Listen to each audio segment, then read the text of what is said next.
Hi guys, this is a review of Campsite 39, otherwise known as Pretty Hollow Campsite. It is in the Little Cataloochee Valley off of the Pretty Hollow Gap Trail, and it has a max capacity of 20 campers, and it is a stock campsite and it will hold 10 stock. This is a snapshot of the lower half of the campsite.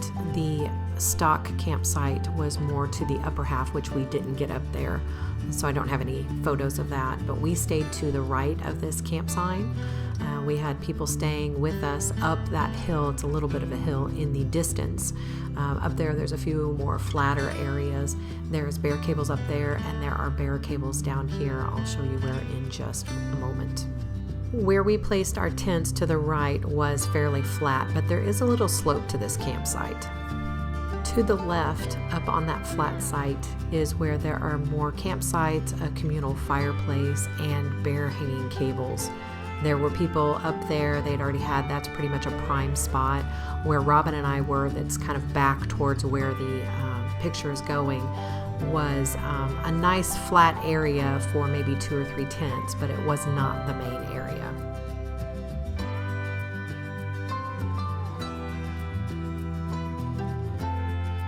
Our bear cables were to the left and about 50 paces away from where we stayed that night. In the distance there you can see the other side of the campsite, which I believe is where the stock site was. And this is where we hung our bags.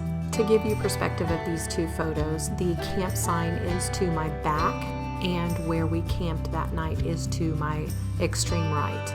These photos were taken near dark, and what you see in the lighter edge is the trail, and then beyond the trail is the creek. It's called Pretty Hollow Creek. That is your water source.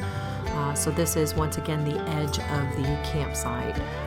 So I'm just kind of showing you with my front side to the trail, my back side to the hill that I just showed you. I am showing you the campsite from left to right. Like I said, it's pretty open. We are at the very edge here, but I would camp here again in the same spot. It was not a bad spot at all, even though there might have been better choices, but as you could tell, it was getting dark when we landed there.